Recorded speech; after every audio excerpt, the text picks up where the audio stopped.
5 seconds. Start. மாண்புமிகு பேரவை துணைத் தலைவர் அவர்களே, வரவு செலவு திட்ட பொது விவாதத்தில் ஒரு சில வார்த்தைகள் பேசுவதற்கு வாய்ப்பு தந்த உங்களுக்கு எனது நெஞ்சார்ந்த நன்றியை தெரிவித்து எனது உரையை துவக்குகின்றேன். இந்த நிதிநிலை அறிக்கையில் பாராட்டத்தக்க பல நல்ல திட்டங்கள் இடம்பெற்றுள்ளன என்பதை முதற்கண் சுட்டிக்காட்ட கடமைப்பட்டிருக்கின்றேன். மத்திய அரசின் 6வது ஊதிய குழு பரிந்துரை செய்த ஊதிய உயர்வை மாநில அரசு ஊழியர்களுக்கும் ஓய்வூதியதாரர்களுக்கும் வழங்கி ஆணை பிறப்பித்துள்ளதை வரவேற்கிறேன்.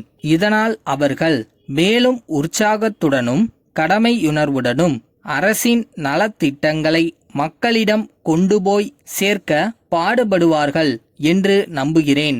மக்களுடைய வாங்கும் சக்தி சற்று அதிகரித்திருக்கிறது என்பதை ஏற்றுக்கொள்கிறேன். அதே நேரத்தில் விலைவாசி உயர்வு விகிதம் அதிகரித்து கொண்டே போகிறது.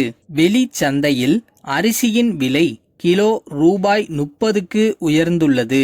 இப்போதுள்ள விலைவாசி ஏற்றத்திற்கு ஊகபேர வர்க்கம்தான் காரணம். இதனை தடை செய்யுமாறு மத்திய அரசை மாநில அரசு வலியுறுத்துவதோடு பொது விநியோக முறையை பலப்படுத்துகின்ற விதத்தில் பொதுமக்கள் பயன்படுத்துகின்ற முக்கிய உணவுப் பொருட்களை நியாய விலை கடைகள் மூலம் வழங்க நடவடிக்கை எடுக்க வேண்டும் என்று கேட்டுக்கொள்ள விரும்புகின்றேன்.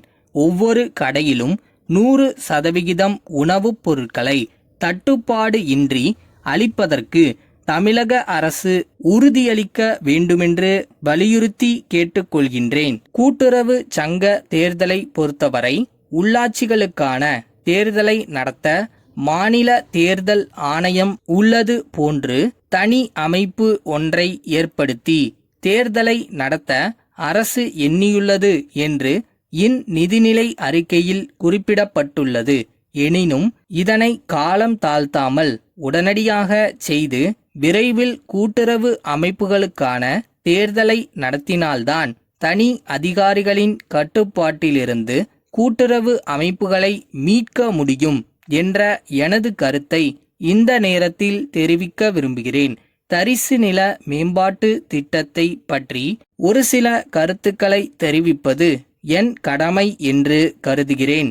ஆட்சி பொறுப்பு ஏற்றவுடன் ஏழை விவசாயிகளுக்கு 2 ஏக்கர் தரிசு நிலம் வழங்கப்படும் என்ற திட்டத்தை மாநில அரசு அறிவித்தபோது மக்களிடையே பெரிய வரவேற்பும் எதிர்பார்ப்பும் இருந்தது என்று நான் குறிப்பிட விரும்புகிறேன். 2 ஆண்டுகள் கழிந்த நிலையில் நாம் எதிர்பார்த்த அளவுக்கு நிலங்களை அதிக எண்ணிக்கையில் ஒதுக்க இயலவில்லை என்பதை அரசின் கவனத்திற்கு கொண்டு வர விரும்புகின்றேன்.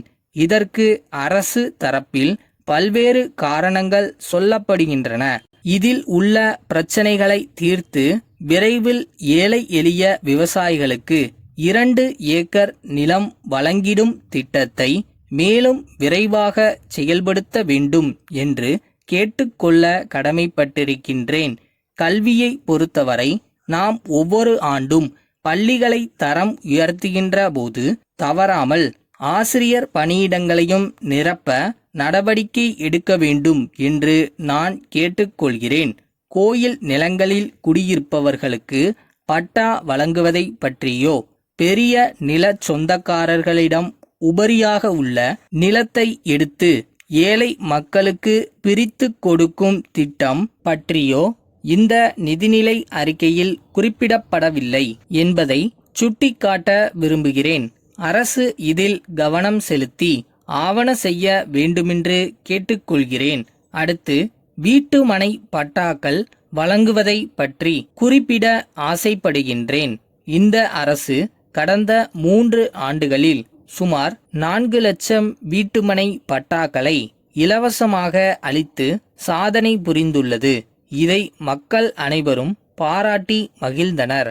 ஏரிகள் உள்ளிட்ட நீர்நிலை புறம்போக்கில் நீர்வரத்து இல்லாத பகுதிகளில் 50 ஆண்டுகளாக வீடு கட்டி குடியிருப்போருக்கு நிலத்தை வகை மாற்று செய்து பட்டா வழங்குமாறு கேட்டு என் உரையை நிறைவு செய்கிறேன்.